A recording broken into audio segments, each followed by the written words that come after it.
नमस्कार मित्रांनो, स्कॉप सिरीजच्या आणखी एका नवीन व्हिडिओमध्ये आपलं स्वागत आहे। तर मित्रांनो, शाळा गुणवत्ता मूल्यांकन आणि आश्वासक आराखडा स्कॉप क्षेत्रनिहाय शाळा स्तर मूल्यमापन प्रपत्र आपण कसं भरायचं, कशा पद्धतीचं असणार आहे याची संपूर्ण माहिती आपण या व्हिडिओमध्ये जाणून घेणार आहोत। तर नमस्कार, मी राज मेश्राम, मराठीशाळा.com या युट्यूब चॅनलवर पुन्हा एकदा आपलं सहर्ष स्वागत आहे। मित्रांनो, शाळा स्तरावरचा सध्याचा सगळ्यात महत्त्वाचा विषय म्हणजे स्कॉप, शाळा गुणवत्ता मूल्यांकन आणि आश्वासक आराखडा।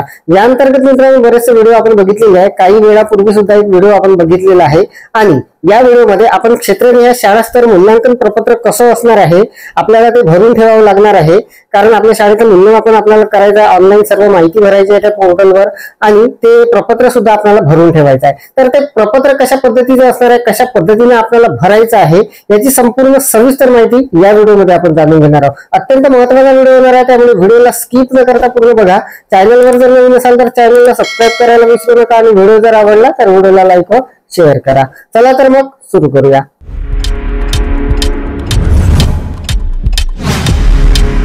स्कॉप अंतर्गत आपल्याला जे माहिती आपण भरणार आहोत त्या पोर्टलवर, ती माहिती भरताना किंवा भरण्यापूर्वी आपल्याला हे प्रपत्र सुद्धा तयार करून ठेवायचं आहे, कारण आपल्या शाळेवर जेव्हा तपासणी वगैरे होईल तेव्हा आपल्याला हे प्रपत्र आपल्या शाळेवर ठेवावं लागणार आहे।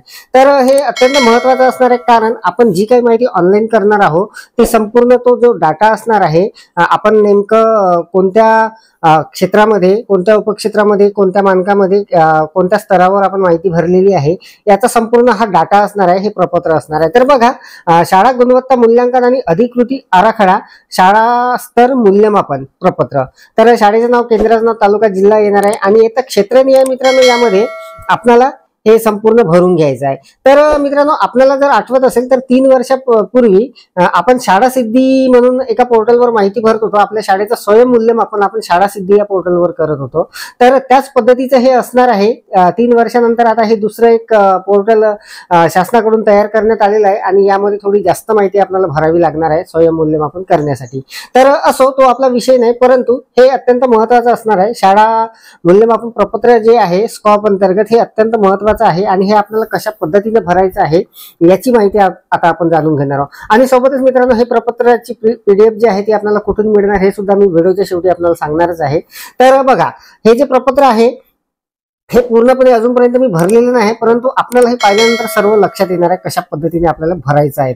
तर आपण मित्रांनो या स्कॉप अंतर्गत आपल्या चॅनलवर जी सिरीज लावलेली आहे त्यामधला हा जवळपास 4था व्हिडिओ आहे। काही वेळापूर्वी आपण एक व्हिडिओ बघितलेला आहे, त्यामध्ये अतिशय महत्त्वाची माहिती बघितलेली होती। बऱ्याच जणांचे कॉमेंट सुद्धा आलेले होते की सर गुणदान वगैरे कसं करायचं, तर लगेचच सायंकाळपर्यंत आपण दुसरा पुन्हा एक व्हिडिओ बघणार आहोत स्कॉप अंतर्गत आणि त्यामध्ये गुणदान कसं करायचं याची संपूर्ण सविस्तर माहिती मी आपल्याला एका पीडीएफच्या सहाय्याने देणार आहे। तर मित्रांनो बघा, या व्हिडिओचा जो विषय आहे तो आहे स्कॉप अंतर्गत शाळा मूल्यमापन प्रपत्र जे आहे ते कशा पद्धतीचे असणार आहे। तर बघा, शाळा मूल्यमापन प्रपत्र, शाळेचं नाव वगैरे ते आपल्याला लिहून घ्यायचं आहे। त्यानंतर क्षेत्र, पहिलं जे क्षेत्र आहे, एकूण 6 क्षेत्र आहे आणि त्या अंतर्गत पहिलं जे क्षेत्र आहे अभ्यासक्रम, अध्यापन शास्त्र आणि मूल्यमापन, यामध्ये बघा मित्रांनो इकडे क्षेत्राचं नाव आलेलं आहे आणि उपक्षेत्र, एकूण मित्रांनो जवळपास यामध्ये 12 उपक्षेत्र असणार आहे आणि एका उपक्षेत्रामध्ये येथे जवळपास 4 मानके आहे।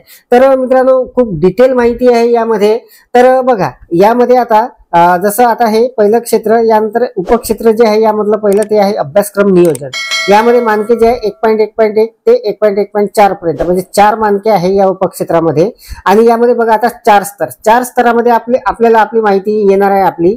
तर जसं पहिला जो स्तर आहे मित्रांनो तो असणार आहे प्रारंभिक, मागच्या व्हिडिओमध्ये मी आपल्याला सांगितलेलं आहे।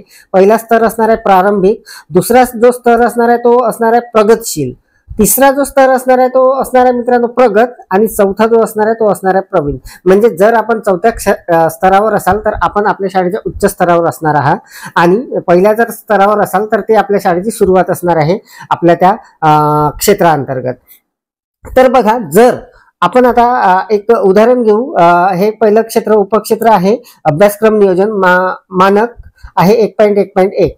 तर या अंतर्गत जे काही मानक आहे त्या अंतर्गत आपल्या शाळेवर ज्या काही सुविधा असणाऱ्या प्रारंभिक मध्ये आहे की प्रगतशील मध्ये आहे की प्रगत मध्ये आहे की प्रवीण मध्ये आहे ते आपल्याला इथे टाकून घ्यायचं आहे। जर प्रगतशील मध्ये असेल तर इथे 2 गुण करून घ्यायचे आहे आणि प्रगत मध्ये असेल तर 3 गुण आणि प्रवीण मध्ये असेल तर 4 गुण किंवा मग प्रारंभिक मध्ये असेल तर 1 गुण। अशा पद्धतीने इकडे ते गुण येईल आणि इकडे पूर्ण टोटल येणार आहे त्या याची 1.1.2 हे जे दुसरं मानक आहे यामध्ये प्रगतशील असू शकते, तर तिसऱ्यामध्ये आपण प्रगतमध्ये असू शकता किंवा प्रवीणमध्ये असू शकता, कोणत्या याच्यामध्ये असू शकता. आपल्या शाळेवर ज्या पद्धतीच्या सुविधा आहे किंवा ज्या पद्धतीचे आपलं जे काही आहे त्यानुसार मित्रांनो आपल्याला हे संपूर्ण भरायचं आहे. तर या पद्धतीने हे जे प्रपत्र आहे हे आपल्याला आपल्या शाळा स्तरावर भरून ठेवायचं आहे. तर बघा संपूर्ण हे जवळपास 9 पेजेसचं प्रपत्र असणार आहे आणि संपूर्ण 128 मानके, त्या मानकाचे संपूर्ण जे गुणदान आहे ते आपल्याला इथे लिहून ठेवायचं आहे. तर उपक्षेत्रानुसार असणार आहे हे पहिलं क्षेत्र आहे. यामध्ये जे उपक्षेत्र आहे पहिलं, त्यानंतर दुसरं, तिसरं असे एकूण 12 उपक्षेत्र आहे पहिल्या क्षेत्रामध्ये. तर बघा इकडे आलेले आहे 7, 8, 9, 10, 11 आणि हे शेवटचं 12. तर एकूण 12 उपक्षेत्र आणि प्रत्येक उपक्षेत्रा अंतर्गत काही जे काही मानके आहे ते सुद्धा तिथे आलेले आहे. तर जसं आता हे शेवटचं 12वं क्षेत्र आहे, उपक्षेत्र आहे, यामध्ये 2 मानके आहे, 1.12.2 असे 2 आहे. तर मित्रांनो प्रत्येक क्षेत्राची माहिती झाल्यानंतर भरून इथे एकूणची एक बेरीज येणार आहे. त्यानंतर क्षेत्र 2 इथून सुरू झालेला आहे. तर पायाभूत सुविधा, दुसरं जे क्षेत्र आहे ते आहे पायाभूत सुविधा, यामध्ये सुद्धा क्षेत्र पायाभूत सुविधा, त्यानंतर उपक्षेत्र जे आहे ते इथे एकाखाली एक येणार आहे. त्यानंतर त्या उपक्षेत्रांतर्गत जे काही मानके आहे ते सुद्धा असे इथे येणार आहे आणि स्तरानुसार आपल्याला ते गुण तिथे टाकून घ्यायचे आहे. तर मित्रांनो हे संपूर्ण आपल्याला भरून ठेवायचं आहे आणि आपल्या हे शाळा स्तराचं प्रपत्र असणार आहे. संपूर्ण प्रपत्र आपण भरून ठेवायचं आहे आपल्या शाळेवर. तर बघा अत्यंत हे महत्वाचं असणार आहे. शाळा गुणवत्ता मूल्यांकन आणि अधिस्वीकृती आराखडा स्कॉप शाळा स्तर मूल्यमापन प्रपत्र हे असणार आहे आणि हे कशा पद्धतीने भरायचं आहे हे आपण जाणून घेतलेलं आहे. लगेचच मित्रांनो पुढच्या व्हिडिओमध्ये आपण गुणदान कसं करायचं आहे आपल्याला ते एका पीडीएफच्या सहाय्याने अगदी सोप्या शब्दामध्ये मी आपल्याला सांगणार आहे. तर अजूनपर्यंत जर आपण या चॅनलला सबस्क्राईब केलेलं नसेल तर सबस्क्राईब करा, जेणेकरून मी टाकलेल्या प्रत्येक व्हिडिओची नोटिफिकेशन आपल्याला लगेचच प्राप्त होईल. तर मित्रांनो या व्हिडिओला लाईक करा, शेअर करा आणि माझ्या मराठीशाळा.com या युट्यूब चॅनलवर जर नवीन असाल तर चॅनलला सबस्क्राईब करायला विसरू नका. पुन्हा व्हिडिओ असं एका नवीन माहितीसह नवीन अपडेटसह, तोपर्यंत धन्यवाद.